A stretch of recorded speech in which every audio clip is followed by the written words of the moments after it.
Welcome to episode 4 of Kotsko's Corner. I'm your host, John Kotsko, and we are going to talk about week number 4, this past week of week 4.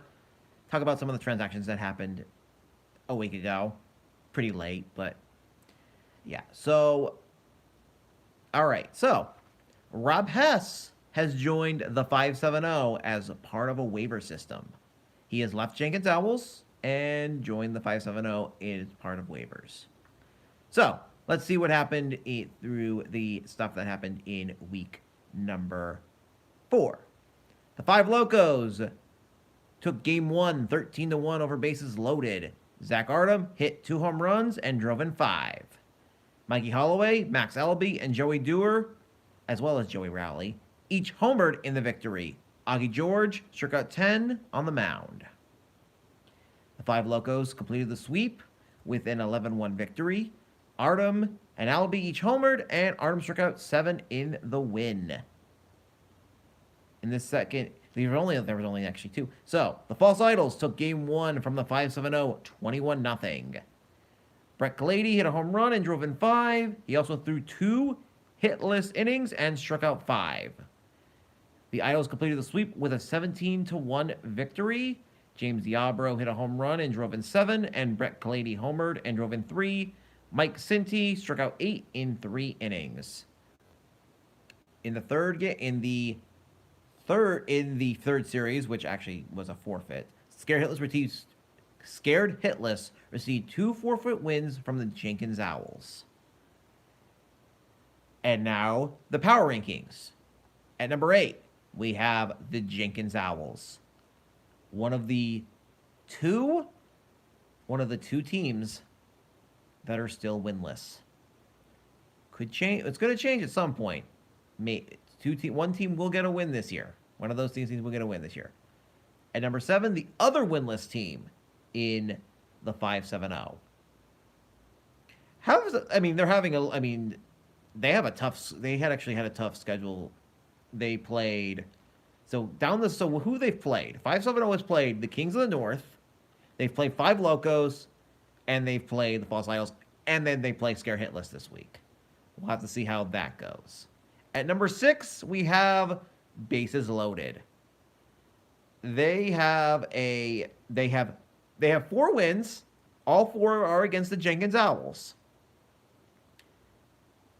Their other losses, they got swept by 5 Locos, and they got swept by Kings of the North. So they're 4-4 on the year.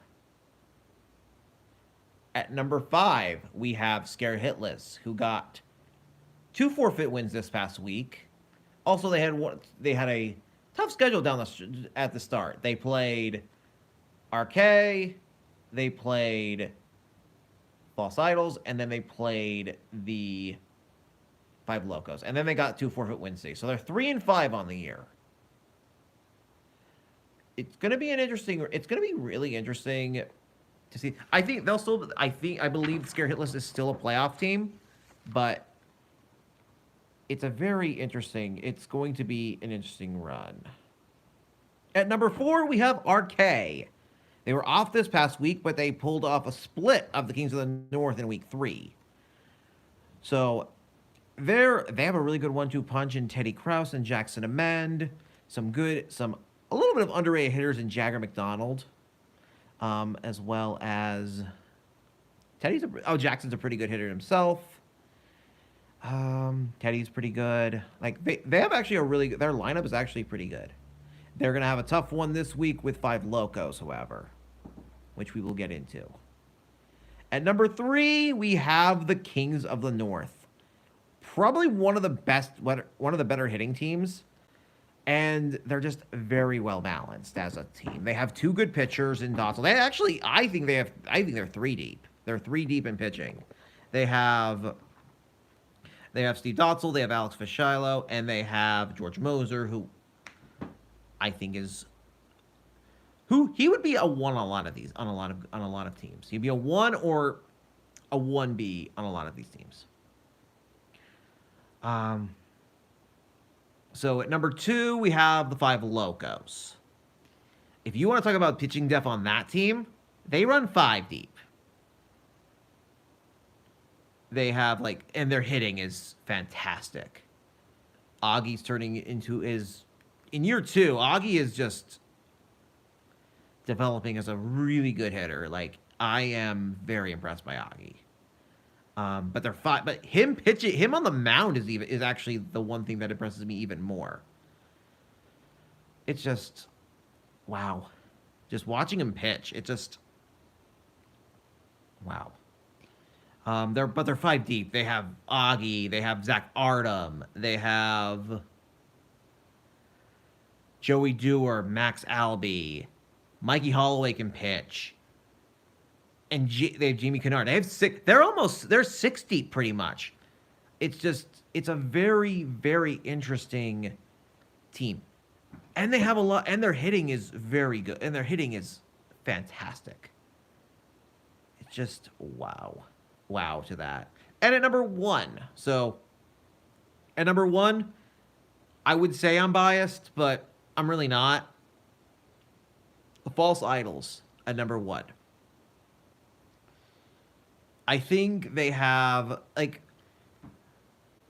having possibly one of the best players in the league in Brett Kalady really does help. Also, I just really have my air conditioning on, but I don't think it's going to matter. But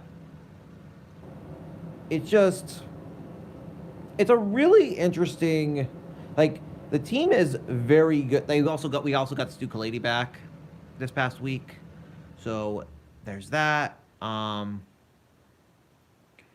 There's some really good, like, I just feel like we're a really good team. I just feel like, and Cincy in week 1 did not get out of the first inning.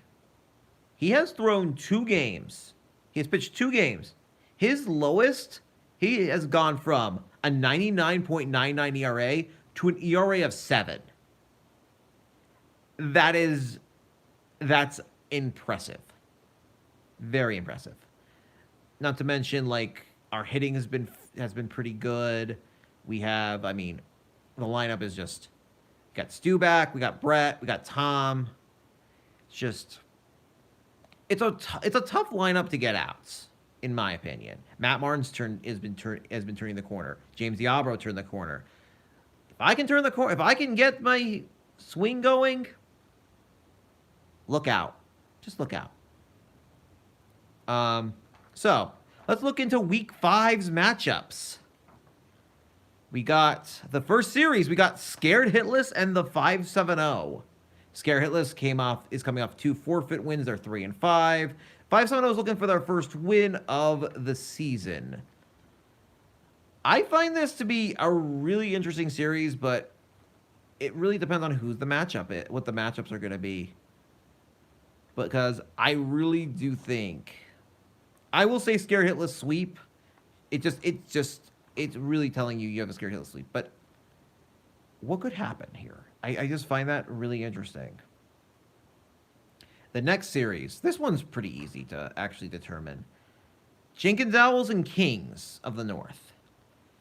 I will go very easily with a Kings sweep. I don't know what will happen with Jenkins Owls. I think they will win that game. I think it will be a win, though. I don't think they're going to win. I just don't think they're going to win this one, but we'll see. The next series, we have 5 Locos and RK. Really interesting series. I am hearing some rumors that RK is going to be short a few players. I think regardless, it was going to be a tough series for RK to maybe sneak a win. But I will go with a 5 Loco sweep just because I really do think their pitching is really good. And that could be a really interesting matchup. And the last series of the day, we have False Idols and Bases Loaded. This one is just pretty much, this is going to be a sweep by the Idols.